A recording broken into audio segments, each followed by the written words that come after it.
Hello friends, welcome to YouTube channel Newton Classes Learn in Simple Way by Kapadia sir. Hello friends, welcome to YouTube channel. ठीक है, आज हम start करेंगे numericals का part 3। इसके numericals chapter 1 electric charge and field या फिर विद्युत आवेश तथा क्षेत्र। उसमें 1.1 से लेके 1.8 तक हमारे लास्ट प्रीवियस लेक्चर में हमारे कंप्लीट हो चुके हैं और उसकी लिंक आपको डिस्क्रिप्शन में या फिर वीडियो एंड होगा उसके लास्ट में आपको मिल जाएगा। ठीक है, और आज हम स्टार्ट करेंगे 1.9 से। ठीक है, देखो स्क्रीन पे आपको क्वेश्चन दिख रहा होगा। देखो तो क्वेश्चन में क्या बोला हुआ है, दो बिंदु आवेश Q1 तथा Q2 जिनके परिमाण क्रमशः +10⁻⁸ कूलम तथा -10⁻⁸ कूलम है और एक दूसरे से 0.1 मीटर दूरी पर रखे हैं और चित्र में दर्शाए अनुसार A, B तथा C बिंदु पर विद्युत क्षेत्र परिकलित कीजिए। मतलब क्वेश्चन में देखो चित्र ऑलरेडी दिया हुआ है और दो आवेश रखे हुए Q1 और Q2 और तीन बिंदु A, B और C बिंदु पर हमें क्या करना है, विद्युत क्षेत्र ज्ञात करना और सबके लिए दूरी का मान ऑलरेडी दिया हुआ है। ठीक है,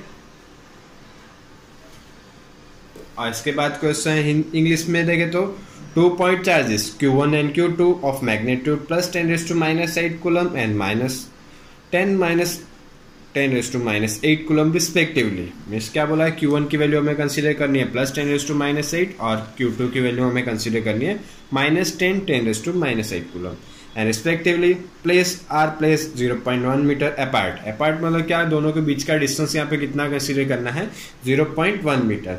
and calculate the electric field at points A, B and C as shown in figure. और फिगर के अंदर आप देख रहे हो तो क्या है, 3 पॉइंट दिए हुए A, B और C और तीनों के लिए डिस्टेंस भी मेंशन किया हुआ है और उनके लिए हमें क्या करना है, इलेक्ट्रिक फील्ड फाइंड करना है। ठीक है, चलो तो हम आते हैं बोर्ड पे। देखो एग्जाम्पल नंबर 1.9।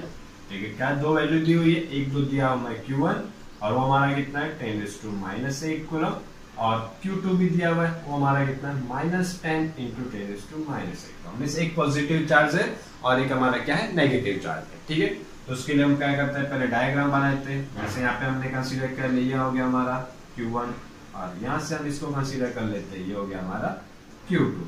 ठीक है, और एक पॉइंट यहाँ पे क्या हुआ, एक पॉइंट हमें यहाँ पे दिया हुआ है, सेंटर में है और दोनों के बीच का टोटल डिस्टेंस हमारा कितना है, 0.1 मीटर। ठीक है, और ये सेंटर में है तो 0.1 के हमें क्या करना है, दो इक्वल पार्ट करने हैं। ठीक है, तो यहाँ से इसका डिस्टेंस हो जाएगा 0.05 और ये डिस्टेंस भी अपना हो जाएगा 0.05। इतनी चीज क्लियर, मीटर। और एक पॉइंट हमें यहाँ पे दिया हुआ है। ठीक है, उसको हम ड्रॉ नहीं करते, हम पहले क्या करते हैं, ए पॉइंट के लिए हम देखते हैं। ठीक है, ए पॉइंट के लिए अगर हम इलेक्ट्रिक फील्ड देखें तो क्या आएगा, अब यहाँ पे ये पॉजिटिव चार्ज है और ये क्या है, हमारा नेगेटिव है।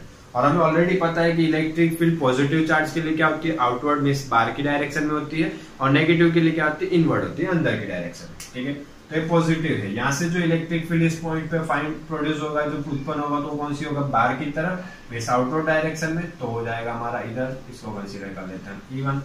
ठीक है, और ये कौन सा चार्ज है, नेगेटिव है, तो ये भी क्या करेगा, अपने अंदर वो इनवर्ड डायरेक्शन में होता है इलेक्ट्रिक फील्ड और इसके वजह से जो इलेक्ट्रिक फील्ड होगा इसको हम क्या कंसीडर कर लेते हैं, E2। ठीक है, तो दोनों जो इलेक्ट्रिक फील्ड प्रोड्यूस है, विद्युत क्षेत्र जो उत्पन्न हो रहे हैं, दोनों क्या हो रहे हैं, एक सेम दिशा में हो रहे हैं। ठीक है, तो इसके लिए हम क्या करेंगे, इलेक्ट्रिक फील्ड या डायरेक्टली फाइंड कर सकते हैं। तो अगर इस पॉइंट के लिए हमें कंसीडर करना हो EA और दोनों सेम डायरेक्शन में है, तो ना हमें किसी को पॉजिटिव लेना पड़ेगा ना किसी को नेगेटिव लेना है, डायरेक्टली हम क्या कर सकते हैं, प्लस कर सकते हैं। तो क्या आ जाएगा हमारा फॉर्मूला, E1 + E2। ठीक है, और E के लिए हमें पता है, इलेक्ट्रिक फील्ड या E के लिए हमें पता है फॉर्मूला क्या होता है हमारा, KQ/R²। ठीक है, तो अगर फॉर्मूला देंगे तो क्या आ जाएगा हमारा, EA = K की वैल्यू है Q/R² प्लस क्या हो जाएगा, KQ/R²। तो सर यहाँ पे नेगेटिव लेना है, देखो नेगेटिव होता है वो डायरेक्शन के लिए हम यूज करते हैं। ठीक है, हमें मैग्नीट्यूड फाइंड करना है, डायरेक्शन हमें ऑलरेडी पता चल चुका है कि कौन सी साइड होगा, राइट साइड होगा। ठीक है, जिसके हम नेगेटिव नहीं यूज कर रहे हैं। देखो तो यहाँ पे क्या आ जाएगा, दोनों सेम है तो डायरेक्टली प्लस कर देते हैं, तो क्या आ जाएगा 2KQ/R²। ठीक है, और सबकी क्या करेंगे, अगर हम वैल्यू पुट करें तो क्या आ जाएगा, 2 × K की वैल्यू हो जाएगी यहाँ पे 9 × 10⁻⁹। ठीक है, और Q की वैल्यू कोई भी ले लो, दोनों के लिए सेम है 10⁻⁻8 कूलम और डिवाइड बाय आर। आर अब मतलब यहाँ होगा Q1 से A का डिस्टेंस और Q2 से A का डिस्टेंस, दोनों के डिस्टेंस भी सेम है, तो क्या आ जाएगा हमारा 0.05 और उसका स्क्वायर। ठीक है, और पूरा अगर हम सॉल्व करेंगे तो हमारे लिए E का वैल्यू आ जाएगी 7.2 इंटू 10⁻⁴ न्यूटन पर कूलम। ये हो गया हमारा E1। ठीक है, इतनी चीज क्लियर। अब देखो, अब हमें क्या करना है, किसके लिए बोला हुआ है, बी पॉइंट के लिए बोला हुआ है। ठीक है, और बी पॉइंट उन्होंने क्या दिया हुआ है, यहाँ पे लेते देखो, वो भी बता देते हैं। बी पॉइंट हमें दिया हुआ है यहाँ पे, ये हो गया बी पॉइंट, और इस पे अगर हम देखें तो ये डिस्टेंस भी हमारा कितना दिया हुआ है, बताया हुआ है 0.05। ठीक है, अब देखो तो पॉजिटिव डायरेक्शन अभी मैंने बताया था कैसे होगा, आउटवर्ड डायरेक्शन में तो होगा इधर बाहर की तरफ, ये चला गया हमारा E1। ठीक है, Q1 की वजह से जो होगा तो इसको बोल देते हैं, देखो इसको A कंसीडर कर लेना, यहाँ पे E1A और E2B। ठीक है, इसको हम बोल देते हैं E1B। और किसकी वजह से इलेक्ट्रिक फील्ड यहाँ पे प्रोड्यूस होगा, 2 की वजह से, और 2 हमारा कैसा है, नेगेटिव, तो उसके लिए क्या होगा, इनवर्ट, तो उसको लगा देते हैं इस डायरेक्शन में, तो ये हमारा हो जाएगा E2B। ठीक है, अब अगर हमें क्या कंसीडर करना है, पहले देखते हैं, वैल्यू निकाल लेते हैं। तो वैल्यू के लिए हम क्या करते हैं, E1B अगर हम फाइंड करें, ठीक है, E1B के लिए हमारा फॉर्मूला क्या होगा, K, चार्ज कौन सा होगा उतना ही होगा, Q/R²। ठीक है, तो K की वैल्यू यहाँ पे जाएगी 9 × 10⁻⁹, और Q कितना है यहाँ पे, दोनों के लिए सेम है, तो ये क्या हो जाएगा 10⁻⁻8। और अब देखो 1 से B का डिस्टेंस हमारा कितना है, 0.05, इसके लिए जाएगा 0.05 का स्क्वायर। ठीक है, और इसको अगर हम सॉल्व करें, इसके लिए सॉल्व करेंगे तो इसका आंसर हमारा आएगा, ठीक है,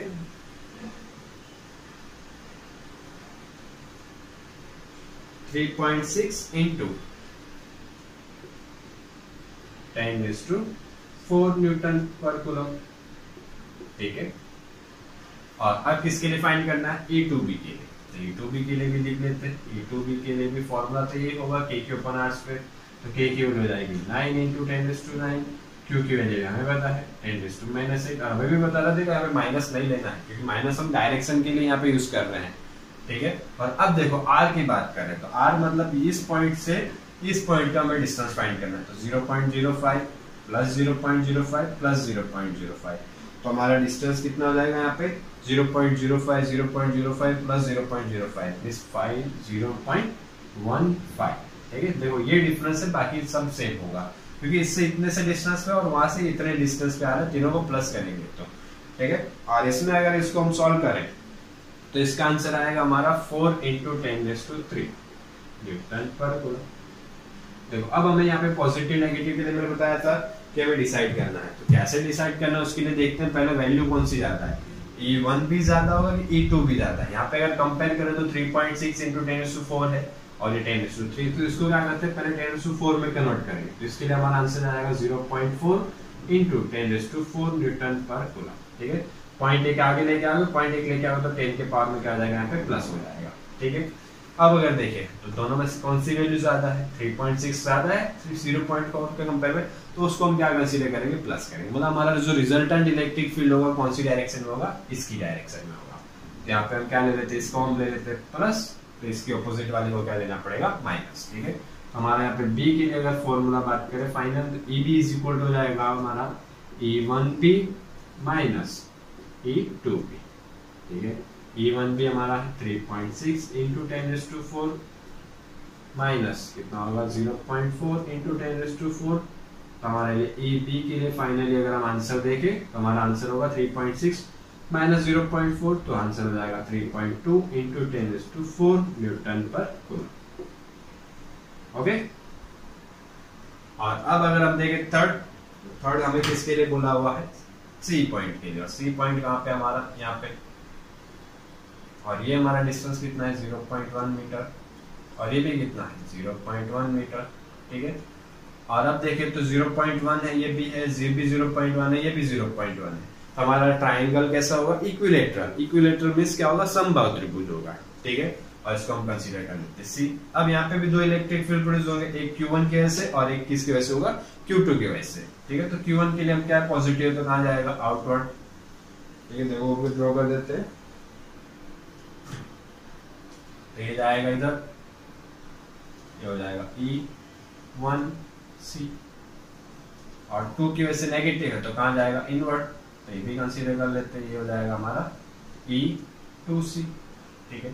अब यहाँ पे देखें तो अब ये ना दोनों सेम डायरेक्शन में है, ऑपोजिट डायरेक्शन में, एक लाइन में नहीं है, तो इसके लिए हमें क्या करने पड़ेंगे, इसके कंपोनेंट लेंगे। कंपोनेंट के लिए हम क्या ले लेते हैं, यहाँ पे हम ला लेते हैं एक्स एक्सिस, और इस डायरेक्शन में ले लेते हैं वाई एक्सिस, ठीक है। अब इसके लिए अगर हमें क्या चाहिए होगा, ये एंगल चाहिए, तो एंगल के लिए अगर ये जितना एंगल होगा उतना हमारा क्या होगा, ये वाला एंगल, और इक्विलेटरल ट्रायंगल है, समबाहु त्रिभुज है, तो उसके लिए एंगल की वैल्यू कितनी हो जाएगी 60 डिग्री, तो ये भी कितना हो जाएगा हमारा 60 डिग्री, और ये भी कितना हो जाएगा 60 डिग्री, ठीक है। अब इसके कंपोनेंट अगर हम निकालें, ठीक है, देखो इसको मैं अलग से यहाँ पे ड्रॉ कर देते हैं, इस पॉइंट को देखें तो इतना सा पहले आप राइट डाउन कर सकते हो, ये हो जाएगा x, ये हमारा है इस डायरेक्शन में, ये है पॉइंट हमारा C, ये हो गया हमारा E1C, और इस डायरेक्शन में E2C, ठीक है। ये हो जाएगा 60, और ये भी हो गया 60, और इसके अगर दो कंपोनेंट देखें तो ये हो जाएगा हमारा y एक्सिस में, ठीक है। तो इसके अगर हम दो कंपोनेंट निकालें तो एक तो क्या होगा x एक्सिस के लिए, इसको क्या बोल सकते हैं हम E1C cos 60, और इसका सेकंड कंपोनेंट कहाँ आएगा इस डायरेक्शन में E1C sin 60, ठीक है। और वैसे ही इसके लिए अगर दो कंपोनेंट देखें तो एक कंपोनेंट कहाँ जाएगा हमारा इस डायरेक्शन में, तो इसको हम बोल देते हैं E2C cos 60, और दूसरा कहाँ जाएगा नीचे की डायरेक्शन, तो ये हो जाएगा हमारा E2C sin 60। और ये कंपोनेंट्स कैसे निकालते हैं हमने 11th स्टैंडर्ड में ऑलरेडी स्टडी किया हुआ है, ठीक है। मैं तो आपको 11th स्टैंडर्ड की वीडियो होंगे, वहां पे जाके आप मिल सकता है, ठीक है।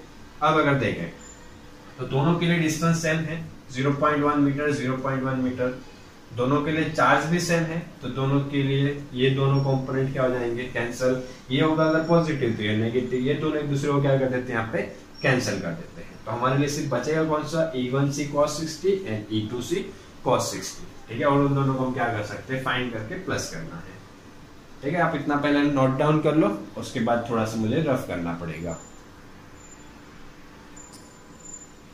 चलो देखो, तब इसके लिए क्या करेंगे हम EC के लिए वैल्यू लिखेंगे, EC के लिए हमारा डायरेक्टली फॉर्मूला आ जाएगा, ये दोनों तो कैंसिल हो गए, ठीक है। तो सिर्फ बचेंगे कौन से E1C cos 60 plus E2C cos 60, ठीक है।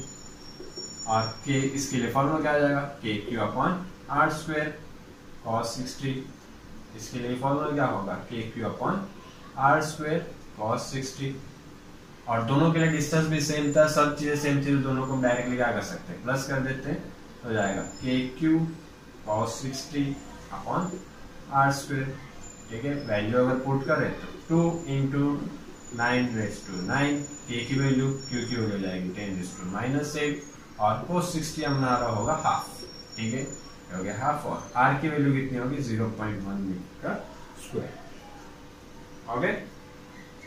और इसी को अगर हम सॉल्व करेंगे तो हमारा आंसर आएगा 9 × 10⁻³ न्यूटन पर कूलम, ये हो गया हमारा final answer, okay. Note down कर ले या फिर स्क्रीनशॉट ले ले, बाद में आराम से लिख लेना। और इसके बाद देखें तो नेक्स्ट क्वेश्चन आपकी स्क्रीन पर दिख रहा होगा, और इसके बाद उदाहरण 1.10 क्वेश्चन है ±10 माइक्रोकूलम के दो आवेश एक दूसरे से 5 mm दूरी पर स्थित है, और इस द्विध्रुव मतलब एक पॉजिटिव और नेगेटिव, और दोनों के बीच का डिस्टेंस है अगर 5 mm, मतलब कौन सा हो गया हमारा द्विध्रुव बन गया। तो इस द्विध्रुव के अक्ष पर द्विध्रुव के केंद्र O से चित्र में दर्शाए अनुसार धन आवेश की ओर 15 सेंटीमीटर दूरी पर स्थित किसी बिंदु P पर, तथा द्विध्रुव के अक्ष के अभिलंबवत O से चित्र में दर्शाए अनुसार गुजरने वाली रेखा से 15 सेंटीमीटर दूर बिंदु पर स्थित दूरी पर स्थित किसी बिंदु Q पर विद्युत क्षेत्र ज्ञात करना है। मतलब जैसे हमने जो थियरी पढ़ी है उसके हिसाब से हमें अक्ष पर का एक कोई बिंदु है और एक विषुववृत्त पर का कोई बिंदु है, दोनों बिंदुओं के लिए हमें क्या करना है, विद्युत क्षेत्र ज्ञात करना है। उसके लिए डायरेक्टली हमने फॉर्मूला निकाला था, तो फॉर्मूले का हम यहाँ पे डायरेक्टली यूज भी कर सकते हैं, ठीक है। और यहाँ पे देखोगे तो यहाँ पे क्या है, बुक में तुम्हारे दोनों तरीके से दिया हुआ है। पहले कैसे दिया है वो हम देखते हैं बोर्ड पे, और उसके पहले देख लेते हैं इंग्लिश मीडियम के लिए क्वेश्चन है। देखो स्क्रीन पे दिख रहा है क्या, 2 चार्जेस प्लस और minus 10 microcoulomb are place 5 mm apart, मतलब 2 चार्जेस है प्लस और माइनस 10 माइक्रोकूलम एंड और कितने डिस्टेंस पे पुट किया हुआ रखा हुआ है 5 mm पे, ठीक है। And determine the electric field at a point P on the axis of a dipole of 15 centimeter away from its center, means on positive side, और पॉजिटिव चार्ज की साइड सेंटर से 15 सेंटीमीटर पे क्या एक point है P, और उसके लिए हमें क्या करना है, इलेक्ट्रिक फील्ड फाइंड करना है, ठीक है। और वैसे ही वापस दूसरा अगर देखें तो point Q 15 centimetre away from O on a line passing through O and normal मतलब क्या होगा यहाँ पे, perpendicular to the axis of dipole, मतलब देखो ड्राइंग में दिख रहा होगा, तो एक Q पॉइंट के लिए और एक P पॉइंट के लिए हमें क्या करना है, इलेक्ट्रिक फील्ड फाइंड करना है। ओके, चलो आते हैं हम बोर्ड पे। देखो हमारा नेक्स्ट है एग्जांपल 1.10, ओके।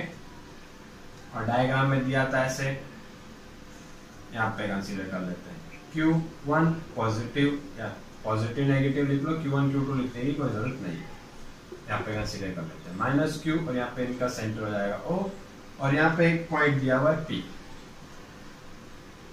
ठीक है। और यहाँ से इसका डिस्टेंस हमें क्वेश्चन में दिया हुआ है कितना है, 15 सेंटीमीटर, ठीक है। और अब देखो यहाँ पे हम क्या कर सकते हैं, एक्सिस के लिए हमने क्या किया, ऑलरेडी हमने एक फॉर्मूला डिराइव किया हुआ था, क्या था हमारा, इलेक्ट्रिक फील्ड के लिए रिजल्टेंट के लिए फॉर्मूला होगा हमारा 2kp/r3, ठीक है। क्या हमें पता है, P नहीं पता है, P को हम क्या बोलते हैं, द्विध्रुव या डाइपोल मोमेंट, ठीक है। तो डाइपोल मोमेंट के लिए हमारा P के लिए फॉर्मूला क्या होता है, P = Q × 2a, और 2a मतलब क्या होता है, दोनों के बीच का जो डिस्टेंस होता है, और दोनों के बीच का डिस्टेंस मींस पॉजिटिव और नेगेटिव चार्ज के बीच का डिस्टेंस हमें क्वेश्चन में ऑलरेडी मेंशन किया हुआ है, कितना है 5 mm, ठीक है। मींस यहाँ पे 2a की वैल्यू भी दी हुई है, 2a की वैल्यू हमारी कितनी है 5 mm, और अगर मीटर में कन्वर्ट करें तो कितना हो जाएगा 5 × 10⁻³ मीटर, ठीक है। ये तो हो गया, और Q की वैल्यू भी दी हुई है, और Q की वैल्यू क्या दी है हमें, कितना है 10⁻⁸ कूलम या 10 माइक्रोकूलम, और 10 माइक्रोकूलम के लिए क्या आ जाएगा हमारा, माइक्रो है तो माइक्रो के लिए क्या आ जाएगा 10⁻⁶ कूलम। देखो Q भी मिल गया, 2a भी मिल गया, अब बचा हमारा R, ठीक है। R हमें देखो क्वेश्चन में ऑलरेडी दिया हुआ है 15 सेंटीमीटर, और सेंटीमीटर को हम क्या करेंगे, अगर मीटर में कन्वर्ट करें तो हमारा कितना हो जाएगा, R = 50 × 10⁻² मीटर, ठीक है।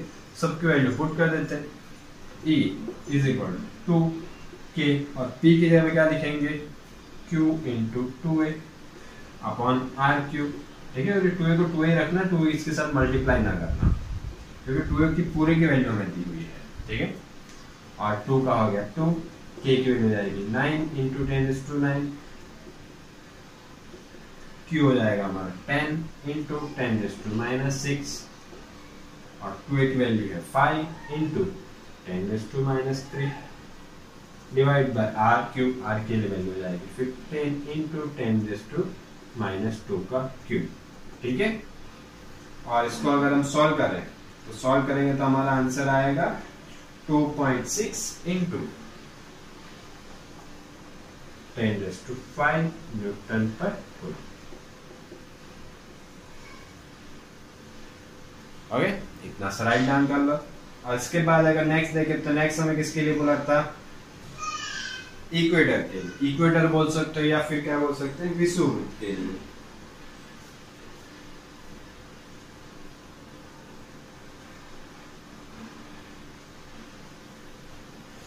ठीक है। तो उसी में यही चीज हो जाएगी, और यहाँ से वो है यहाँ पे हमारा पॉइंट Q है यहाँ पे, और ये डिस्टेंस भी उन्होंने कितना बोला हुआ है, डिस्टेंस ये कितना है यहाँ पे 15 सेंटीमीटर। और इक्वेटर के लिए अगर हम फॉर्मूला देखें तो इसकी लिए फॉर्मूला था हमारा kp/r³, ठीक है। और इसमें क्या करते हैं, वैल्यू पुट करते हैं, तो इसमें हमारा आएगा 9 इंटू 10⁹ और P की जगह क्या कर सकते हो Q इंटू 2A और Q की वैल्यू कितनी हो जाएगी ये वाली, ठीक है, ये रही Q के लिए और 2A के लिए हो जाएगा। डायरेक्टली यहाँ पे पुट कर देते हैं, Q के लिए हो जाएगा 10 इंटू 10⁻⁻6 और 2A की वैल्यू होगी 5 इंटू 10⁻⁻3। R तो सेम ही है, वही 15 सेंटीमीटर है, तो 15 सेंटीमीटर के लिए कितना आ जाएगा मीटर में 15 इंटू 10⁻⁻2 एंड Q हो जाएगा Q के लिए, और ये किसके लिए था P पॉइंट के लिए, ठीक है। और इसको अगर हम सॉल्व करें तो सॉल्व करेंगे तो हमारा आंसर आएगा 1.33 इंटू 10⁵ न्यूटन पर कूलम। और आप अगर बुक में देखोगे एनसीईआरटी बुक में, तो उसमें क्या किया, अलग अलग तरीके से किया, 2 बार किया हुआ है। कैसे किया है वो भी आपको मैं बता देता हूँ। जैसे पहले क्या किया, इस पॉइंट पे अगर हमें फाइंड करना था तो उसके लिए एक बार नेगेटिव के लिए, एक बार पॉजिटिव के लिए, जैसे पिछले वाले न्यूमेरिकल में हमने किया था, वैसे अलग अलग करके फिर दोनों को एक रिजल्टेंट करके भी फाइंड कर सकते हो। और इस पॉइंट के लिए अगर हमें फाइंड करना तो ये पॉजिटिव नेगेटिव जाएगा, तो ऐसे दोनों के लिए इलेक्ट्रिक फील्ड मिलेगा। जैसे पिछले वाले न्यूमेरिकल में हमने किया था सी पॉइंट के लिए, तो वही मेथड से भी करोगे तो भी हमारा आंसर यही आएगा, अगर ये फॉर्मूला अगर याद ना हो तो। बट ये याद रख लो, बहुत अच्छी रहेगी, न्यूमेरिकल JEE और नीट में भी काफी यूज में होता है, ठीक है। और नोट डाउन कर सकते हो या फिर स्क्रीनशॉट ले लो। और इसके बाद देखो अब आपको नेक्स्ट क्वेश्चन स्क्रीन पे दिख रहा। क्वेश्चन में क्या बोला हुआ है, चित्र में विद्युत अवयव EX equal to half alpha x⁻², EY equal to EZ equal to 0, मतलब जो भी हमारा E है विद्युत क्षेत्र है, सिर्फ कौन सी दिशा में, X दिशा में, और जिसमें अल्फा की वैल्यू कितनी दी हुई है 800 न्यूटन पर कूलम मीटर⁻⁻1/2 है, और गन से गुजरने वाला फ्लक्स तथा गन के भीतर आवेश परिकलित कीजिए। और ए यहाँ पे जो गन का जो साइज दिया हुआ है, मतलब जो भुजा का माप दिया हुआ कितना दिया हुआ है 0.1 मीटर मानिए, ठीक है। मतलब 2 चीजें यहाँ पे निकालनी है, एक तो हमें निकालना है फ्लक्स और दूसरा गन के अंदर कुल कितना आवेश रहा हुआ है वो ज्ञात करना है, ठीक है। और इसके बाद अगर इंग्लिश में क्वेश्चन देखें तो electric field components in figure are E⁻x equal to alpha x⁻1/2। Means जो भी इलेक्ट्रिक फील्ड हमारा कौन सा x डायरेक्शन में, EY and EZ equal to EZ और EY, मतलब Y एक्सिस और Z एक्सिस की डायरेक्शन में हमारा इलेक्ट्रिक फील्ड क्या हो रहा है 0, ठीक है। एंड विच अल्फा, और अल्फा की वैल्यू यहाँ पे गिवन है। Calculate the flux through the cube, और इलेक्ट्रिक फील्ड के लिए क्या है, क्यूब के लिए फ्लक्स फाइंड करना है। And the charge with in the cube, और क्यूब के अंदर हमारा जो टोटल चार्ज है कितना है वो फाइंड करना है। Assume that A is equal to 0.1 metre, और एज्यूम क्या करना है, जो यहाँ पे क्यूब दिया हुआ है उसकी साइज, उसकी जो लेंथ है कितनी है हमारी 0.1 मीटर, ओके। तो हम आते हैं अब बोर्ड पे, ठीक है। देखो तो यहाँ पे हम क्या करते हैं, फर्स्ट हम x एक्सिस, y एक्सिस और z एक्सिस बना चुके हैं, और उसके बाद क्या बनाना हमें, एक क्यूब, ठीक है। तो क्यूब या फिर बोल सकते हो गन, तो ये बना देते हैं हम यहाँ पे एक गन।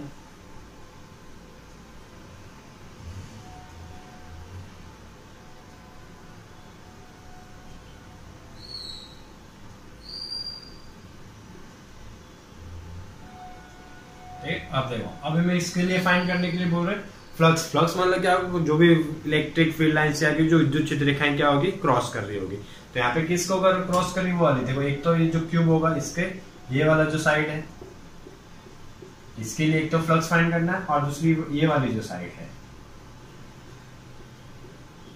ये मतलब क्यूब ऐसे रखा है और इसके सामने से एक ये साइड हो जाएगी और एक साइड इसके लिए, और इसकी साइज क्या दी हुई है हमें A, इसकी साइज भी क्या है, अब क्यूब है या गन है तो सबके लिए साइज कैसे होगी सेम। और यहाँ ओरिजिन से इसका डिस्टेंस भी यहाँ पे कितना है, ठीक है।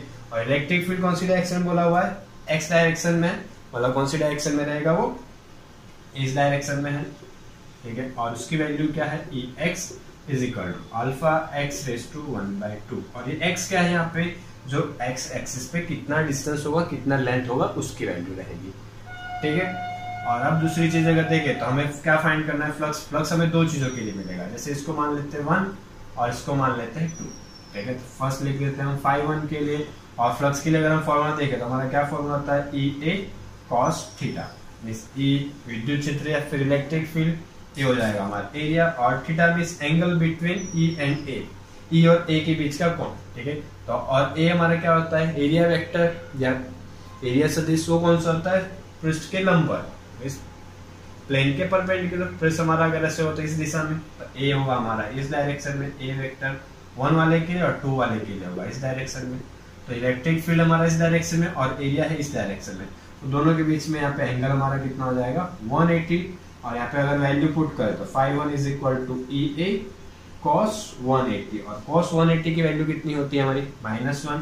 यहाँ पे फाइनली हमारा फॉर्मूला आ जाएगा -EA, ठीक है। और E की वैल्यू अगर यहाँ पे देखें तो E के लिए हमारी वैल्यू क्या होगी, φ1 is equal to alpha minus alpha x raise to 1/2।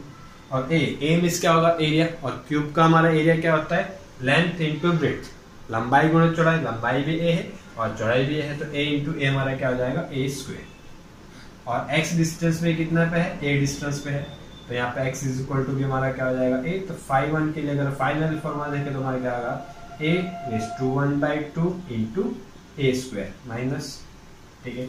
और A अब अल्फा सबकी वैल्यू में दी है, माइनस अल्फा की वैल्यू हमारी 800, A की वैल्यू में क्वेश्चन में दी है 0.1 मीटर, 0.1 रेज टू 1/2 और 0.1 का स्क्वायर, ठीक है। ओके देखो, और इसको अगर सॉल्व करेंगे तो इसके बाद इसका आंसर हमारा आएगा φ1 इज इक्वल टू -2.52 और यूनिट मात्रक हो जाएगा न्यूटन इंटू मीटर स्क्वायर पर कूलम, ठीक है। ये तो हो गया किसके लिए, ये वाले पोर्शन के लिए। हमने ऐसे स्क्वायर रखा था, तो ये वाला जो पोर्शन था उसके लिए हमने निकाला, क्योंकि उसमें सिर्फ तो क्या हो रहा है, विद्युत चलेगा, इलेक्ट्रिक फील्ड लाइंस पास हो रही थी, ठीक है। अब हमें किसके लिए करना है, ये सेकंड वाला जो पोर्शन है, तो इसके लिए अगर हम निकालना तो इसके लिए क्या लिख देते हैं, φ2 इक्वल टू क्या हो जाएगा हमारा EA cos थीटा। अब यहाँ पे क्या चाहिए हमें, थीटा, तो थीटा के लिए क्या करेंगे हम देखें तो थीटा हमारा क्या होता है, E और A के बीच का एंगल होता है, ठीक है। और E हमारा इस डायरेक्शन में और A भी हमारा इस डायरेक्शन में, दोनों सेम डायरेक्शन में है, तो दोनों के बीच का हमारा एंगल कितना हो जाएगा यहाँ पे 0, ठीक है। तो ये हो गया 0 और cos 0 की वैल्यू होती है हमारी 1, तो EA इंटू 1 क्या हो जाएगा EA, ठीक है। अब बात करें तो हम क्या करेंगे, पहले E की वैल्यू पुट करते हैं, और E हमें पता है कहाँ कितना होता है, अल्फा x रेज टू 1/2, और A मींस क्या होगा एरिया, तो एरिया कितना, length into breadth, A into A क्या हो जाएगा हमारा A², ठीक है। और φ2 के लिए अगर नेक्स्ट देखें तो अल्फा की वैल्यू पता है। अब यहाँ पे क्या निकालना है, x, मतलब ये पॉइंट निकालना है, तो ये A था और ये A है, तो x एक्सिस पे हमारा कितना क्या होगा, ये 2A जितना, ठीक है। तो अल्फा ये हो जाएगा हमारा 2A raise to 1/2 into A², सबकी वैल्यू पुट कर देते हैं, तो अल्फा हमारा कितना है, हमारा 802 इंटू 0.1 का रेज टू 1/2 और यहाँ पे 0.1 का स्क्वायर, ठीक है। और सबको अगर हम सॉल्व करें तो हमारा आंसर आएगा 3.57, φ2 के लिए हमारा आंसर आ जाएगा 3.57 न्यूटन इंटू मीटर स्क्वायर पर कूलम, ठीक है। ये हो गया हमारा φ2। अब अगर हमें रिजल्टेंट निकालना है इसके लिए कि रिजल्टेंट इसका फ्लक्स कितना होगा, तो क्या करेंगे, दोनों को प्लस कर देते हैं, फाई इज इक्वल टू हमारा हो जाएगा φ1 प्लस φ2, ठीक है।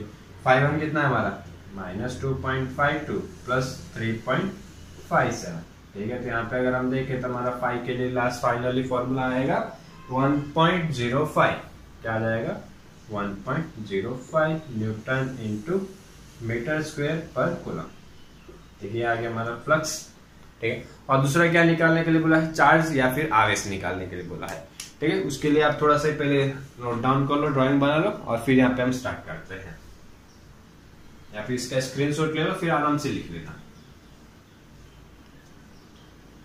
तब देखो, तब उसके लिए क्या निकालना, आवेश या फिर चार्ज बोल सकते हो, क्यू निकालना है।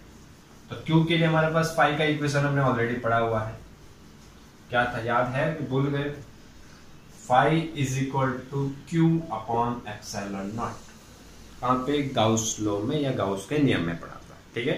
तो हमें फाई पता है, एप्सिलॉन नॉट पता है, तो हम क्या करेंगे, क्यू को करता करो, क्यू को एक साइड लेके आओगे तो क्या हो जाएगा, फाई इंटू एप्सिलॉन नॉट, और फाई की वैल्यू कितनी है हमारी 1.05, और एप्सिलॉन की वैल्यू हमें ऑलरेडी पता है 8.85 इंटू 10⁻⁻12 न्यूटन पर कूलम, ठीक है। आप देखें इसके लिए अगर सॉल्व करें तो इसके लिए हमारा फाइनल आंसर क्या आ जाएगा, मल्टीप्लाई करेंगे तो 9.29 इंटू 10⁻⁻12 और यूनिट क्या हो जाएगा कूलम। ठीक है, देख लो एक बार और नोट डाउन कर लो फटाफट। और इसके बाद नेक्स्ट क्वेश्चन आपकी स्क्रीन पे आ रहा है। देखो क्या बोला है क्वेश्चन में, कोई विद्युत क्षेत्र धनात्मक x के लिए धनात्मक x दिशा में एक समान है, मतलब विद्युत क्षेत्र है और कौन सी दिशा में, x दिशा में, कौन सी धनात्मक, तथा उसी परिमाण के परंतु ऋणात्मक x के लिए ऋणात्मक x दिशा में एक समान है। मतलब विद्युत क्षेत्र अगर धनात्मक x के लिए ले रहे हो, धनात्मक x के लिए, तो x दिशा में होगा पॉजिटिव x की डायरेक्शन में, और अगर नेगेटिव के लिए करे तो कौन सी होगा, नेगेटिव डायरेक्शन। ठीक है, और ये दिया गया है कि कितना है, और e का मान दिया हुआ है कितना है 200i, और i मतलब किसके लिए, x अक्ष के लिए, जबकि x इज ग्रेटर देन 0 मतलब उसके लिए क्या होगा तो माइनस। ठीक है, और जबकि x लेस देन 0 तो उसके लिए क्या आ जाएगा -20। ठीक है, देखो क्या बोला, e इक्वल टू 200 प्लस जबकि x equal to greater than, मतलब जब x धनात्मक होगा तो e भी धनात्मक होगा, और x हमारा नेगेटिव होगा, e भी हमारा क्या होगा, नेगेटिव होगा। फिर क्या बोला, 20 सेंटीमीटर लंबे और 5 सेंटीमीटर त्रिज्या के किसी लंबवृत्तीय सिलेंडर का केंद्र मूल बिंदु पर है तथा इस अक्ष के x के इस प्रकार अनुदिश से जिसके एक फलक चित्र में दर्शाया, मतलब चित्र क्वेश्चन में ऑलरेडी दिया हुआ है। ठीक है, और देखो तो उसके लिए नहीं तो हम बोर्ड पे बना देंगे। मतलब क्या है, उसका एक बेलनाकार लिया, उसका केंद्र में कहाँ पे रखना है, उगम बिंदु है, मूल बिंदु पे। ठीक है, और उसकी लंबाई कितनी है 20 सेंटीमीटर, उसकी त्रिज्या कितनी है 5 सेंटीमीटर। एक हो गया, और क्या करना है, इसका एक फलक चित्र में दर्शाए अनुसार x is equal to +10 centimetre, और दूसरा फलक कहाँ पे -10 सेंटीमीटर। अब सेंटर पे रखोगे तो 10 सेंटीमीटर इस साइड होगा और 10 सेंटीमीटर राइट साइड होगा। ठीक है, इसकी वजह से एक होगा प्लस और एक होगा माइनस। फिर क्या बोला है, प्रत्येक चपटे फलक से गुजरने वाला नेट बहिर्मुखी फ्लक्स कितना होगा, मतलब दोनों फ्लक के लिए जो राउंड वाला शेप होते हैं उनके लिए क्या निकालना है, फ्लक्स निकालना है, और सिलेंडर के 500 से गुजरने वाला फ्लक्स कितना है, और क्या निकालना है, कुल फ्लक्स निकालना है। सिलेंडर से गुजरने वाला नेट बहिर्मुखी फ्लक्स कितना होगा, कुल फ्लक्स कितना होगा, और सिलेंडर के भीतर कितना नेट आवेश है, मतलब आवेश भी ज्ञात करना है। ठीक है, और इंग्लिश में अगर देखें तो क्वेश्चन क्या बोला है, an electric field is uniform and in the positive x direction for positive x. देखो शॉर्ट में अगर बताना, मतलब पॉजिटिव एक्स डायरेक्शन में अगर हमारा इलेक्ट्रिक फील्ड होगा तो उसको हम कंसीडर करेंगे पॉजिटिव, और नेगेटिव एक्स डायरेक्शन में अगर हमारी इलेक्ट्रिक फील्ड होगा तो उसको हम कंसीडर करेंगे नेगेटिव। ठीक है, और देखो यहाँ पे वैल्यू भी दी है, E इक्वल टू +200 किसके लिए, x ग्रेटर देन 0, मतलब x हमारा पॉजिटिव तो इलेक्ट्रिक फील्ड भी पॉजिटिव, x हमारा अगर नेगेटिव होगा तो इलेक्ट्रिक फील्ड भी हमारा कैसा होगा, नेगेटिव। ठीक है, एंड राइट सर्कुलर सिलेंडर, और क्या है, एक सिलेंडर रखा है जिसकी लेंथ कितनी है 20 सेंटीमीटर एंड रेडियस कितनी है यहाँ पे 5 सेंटीमीटर, और इसका सेंटर कहाँ पे पुट किया हुआ है, ओरिजिन के ऊपर, और किसके अलोंग है, x एक्सिस पे हमने रखा हुआ है।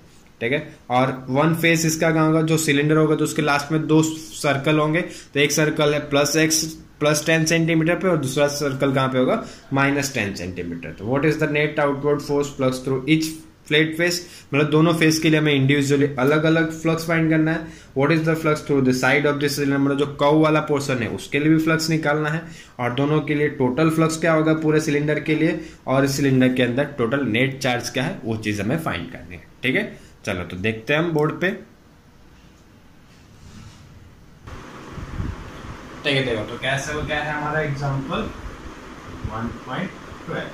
ओके, देखो तो उसके लिए क्या कंसीडर किया, मतलब यहाँ पे x एक्सिस ले लेते हैं, ये हो गया हमारा x एक्सिस, और यहाँ पे हम कंसीडर कर लेते हैं y एक्सिस।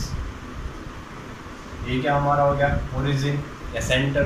ठीक है, यहाँ पे क्या होना चाहिए, हमारा जो सिलेंडर है उसका क्या होना चाहिए, सेंटर होना चाहिए, बेलनाकार। ठीक है, और यहाँ पे कितना जाना चाहिए, ये जो फेस है, और एक फेस होगा हमारा इस साइड।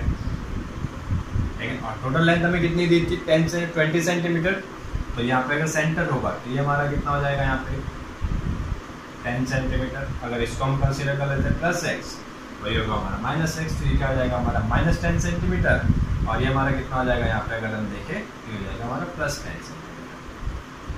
इतनी चीज हो गई, तो इसको हम मान लेते हैं 1, और इसको मान लेते हैं 2। मतलब इन दोनों के लिए क्या करना है, अलग अलग हमें फ्लक्स निकालना है। एक तो ये चीज, और इसकी त्रिज्या की वैल्यू भी दी हुई है। ठीक है, त्रिज्या की वैल्यू में r दिया हुआ है, या रेडियस की वैल्यू दी है 5 सेंटीमीटर, और सेंटीमीटर को मीटर में कन्वर्ट करेंगे तो कितना हो जाएगा हमारा 0.05 मीटर। ठीक है, और दूसरा क्या दिया हुआ है, इलेक्ट्रिक फील्ड E की वैल्यू दी है कितनी है 200 न्यूटन पर कूलम। ठीक है, वहाँ पे J दिया, I दिया हुआ है, वो x एक्सिस के लिए है, तो हम मान लेते हैं कि इसके लिए इस डायरेक्शन में और इसके लिए इस डायरेक्शन में इलेक्ट्रिक। ठीक है, और दूसरी चीज अब अगर देखें और क्या बोला हुआ है कि जो एक बार इसके लिए फाइंड करना है, इसके लिए फाइंड करना है, फिर ये जो कर्व वाला है इसके लिए भी अलग से फाइंड करना है, ठीक है, 3 फ्लक्स फाइंड करना है, और फिर टोटल पूरा तीनों का रिजल्टेंट फ्लक्स फाइंड करना है, ठीक है। तो पहले इस फ्लक्स के लिए हम इस पॉइंट के लिए, इस सरफेस के लिए अगर हम बात करें तो क्या होगा, φ1 is equal to EA cos theta, ठीक है। अब यहाँ पे देखें तो E इसके लिए कौन सी डायरेक्शन होगा, इस डायरेक्शन में, और यहाँ पे A की डायरेक्शन भी क्या होगी, इसी डायरेक्शन में, क्योंकि सर्कल ऐसे होगा तो उसके परपेंडिकुलर या लंबवत बात करें तो कैसे होगा, इस डायरेक्शन में, तो दोनों के बीच में एंगल कितना आ जाएगा, 0। यहाँ पे फाइनली हमारा आंसर क्या आ जाएगा, φ1 is equal to EA, cos 0 की वैल्यू क्या हो जाती है 1।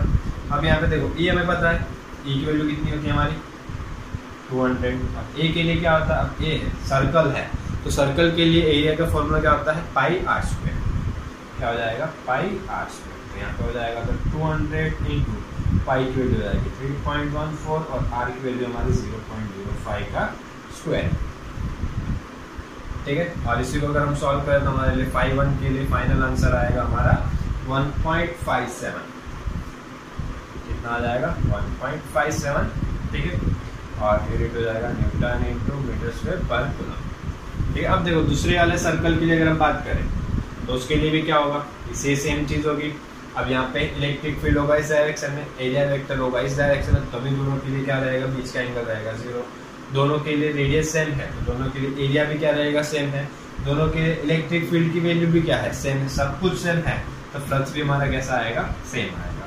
तो ये हो जाएगा हमारा 1.57 न्यूटन इंटू मीटर स्क्वायर पर कूलम। बोलोगे सर एक पॉजिटिव होना चाहिए और एक नेगेटिव होना चाहिए। एक चीज बता देते हैं, ये जो फ्लक्स होता है हमारा एक ऐसी स्केलर क्वांटिटी होती है, मतलब अधिस राशि होती है, ठीक है। तो ये पॉजिटिव नेगेटिव नहीं होता है, क्योंकि यहाँ पे हम देखें तो डॉट गुणाकार होता है और डॉट मल्टीप्लाई होता है, मतलब वहाँ पे चीज़ हमेशा कैसे मिलेगी, हमें पॉजिटिव मिलेगी, ठीक है। ये तो इन दोनों के लिए हो गया। अब अगर हम बात करें किसके लिए, थर्ड वाले क्वेश्चन के लिए, ठीक है। अब अगर मान लो ये जो सिलेंडर ऐसा होगा तो ये वाले पार्ट के लिए अगर मैं निकालना हो, ठीक है, ये वाला जो पार्ट होगा, ये वाला जो पार्ट ऐसा कर्व वाला पार्ट, इसके लिए भी क्या करना है, फ्लक्स निकालना है। तो इसको क्या मान लेते हैं हम, φ3, ठीक है। φ3 के लिए हमारा फॉर्मूला क्या होगा, EA cos थीटा। और अब देखें तो E इस डायरेक्शन में है या फिर इस डायरेक्शन में, और इसके लिए एरिया क्या होगा, इस डायरेक्शन में, ठीक है, क्योंकि एरिया क्या होता है, हमेशा जो भी सरफेस होगा उसके परपेंडिकुलर होगा, लंबवत होगा, ठीक है। तो इसके लिए देखें तो E इस डायरेक्शन में या इस डायरेक्शन में और A ऊपर की डायरेक्शन में, यहाँ पे थीटा की वैल्यू कितनी हो जाएगी 90। तो इसके लिए φ3 हमारा कितना हो जाएगा, EA cos 90, और cos 90 क्या होता है हमारा 0, और 0 इंटू EA करेंगे तो φ3 हमारा क्या आ जाएगा 0, ठीक है।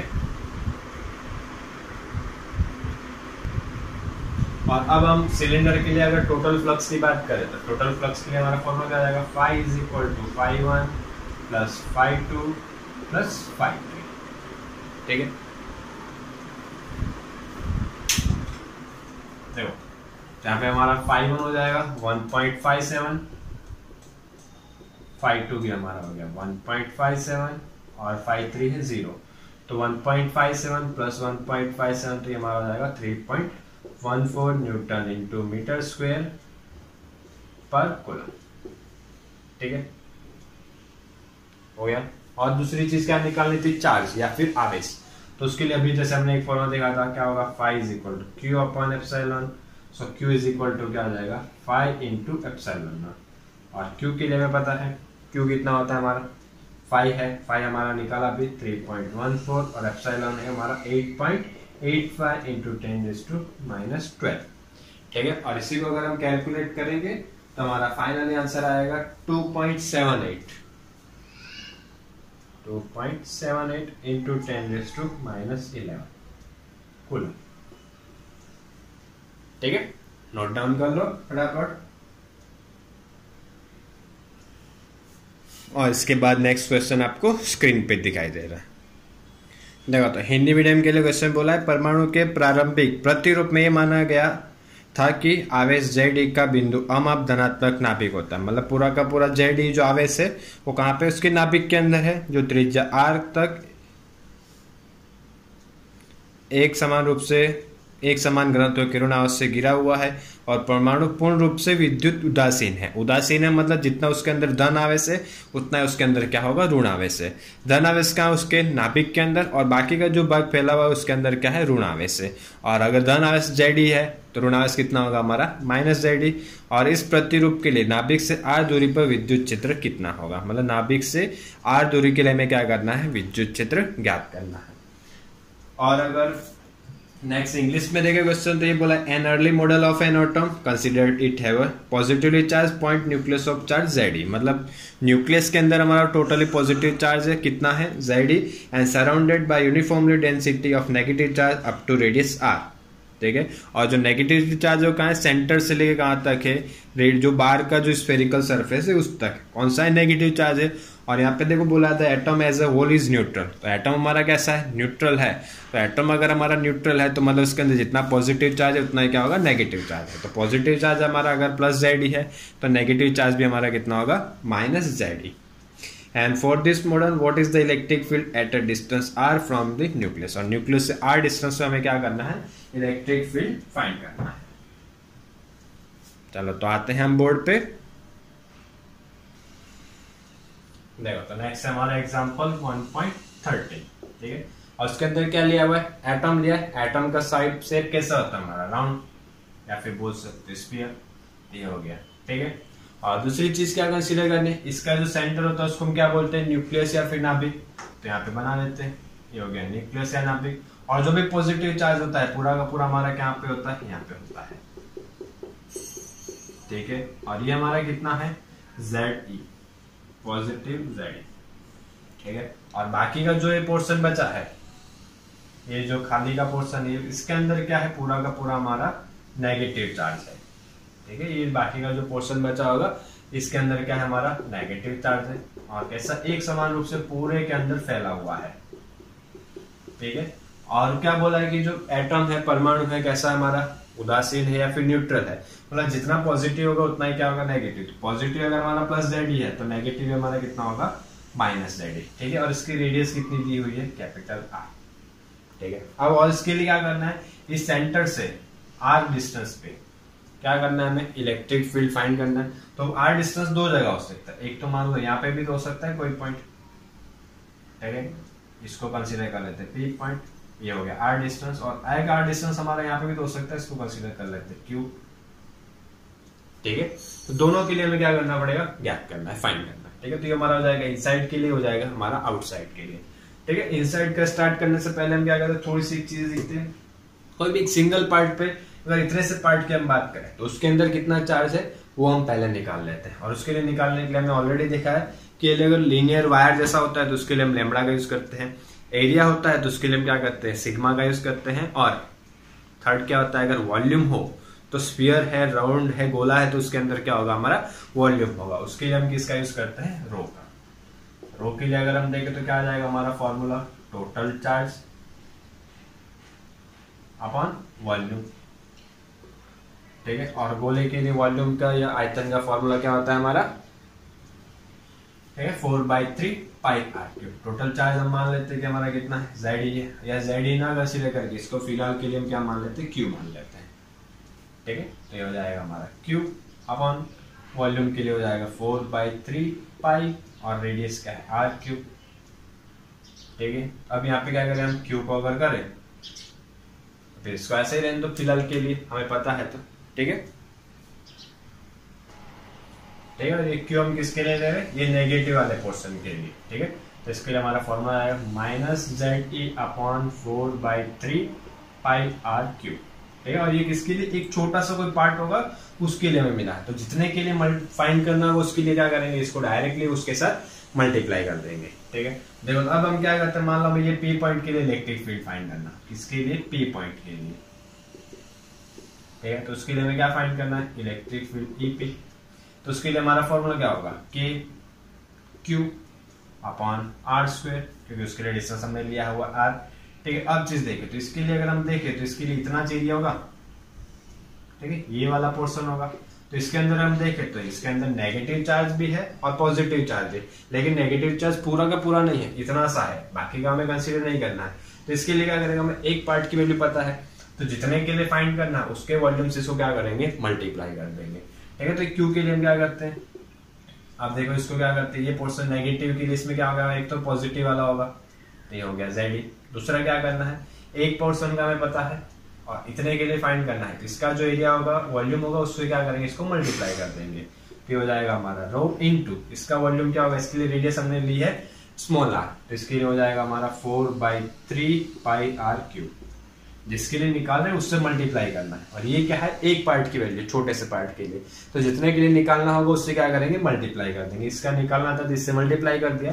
ठीक है, अब देखो वैल्यू अगर हम पुट करें तो ZE प्लस रो के लिए वैल्यू क्या आ जाएगी, माइनस ZE अपॉन 4/3 पाई r क्यूब इंटू, ठीक है, ये तो रो की वैल्यू हो गई, और यहाँ इसके साथ क्या करेंगे 4/3 पाई r क्यूब, तो 4/3 पाई 4/3 पाई क्या हो गया, कैंसर।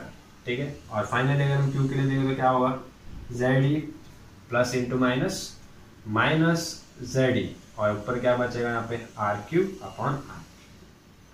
ठीक है, अब ये क्यू की वैल्यू क्या रखेंगे यहाँ पे, तो अब इलेक्ट्रिक फील्ड E के लिए अगर हम बात करें तो यहाँ पे रख देते हैं E इक्वल टू हमारा हो जाएगा K।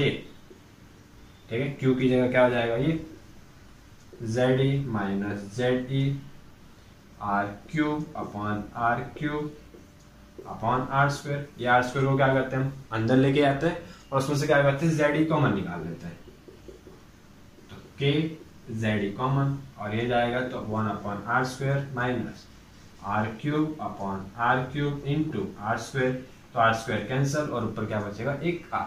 E के लिए अगर हम फाइनली फॉर्मूला देखें P पॉइंट के लिए, क्या हो जाएगा, K ZE upon 1 upon r, ठीक है, स्क्वायर होगा, and minus r upon r cube. ठीक है, ये हो गया हमारा फाइनली फॉर्मूला इलेक्ट्रिक फील्ड किसके लिए, P पॉइंट के लिए वाले पॉइंट के। ठीक है, इतनी सी चीज हो जाएगी। अब अगर मान लो हमें किसके लिए करना, Q के लिए करना हम, तो Q के लिए अगर हम करें तो क्या हो जाएगा, EQ equal to KQ upon r square.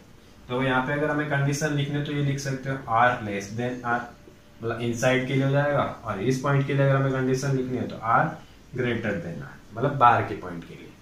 ठीक है, अब अगर यहाँ पे पॉइंट ले तो इसके लिए हमें कौन सा वॉल्यूम लेना पड़ेगा, ये वाला, तो इसके अंदर जितना भी टोटल चार्ज होगा या आवेश होगा हमें पूरा कंसीडर करना पड़ेगा।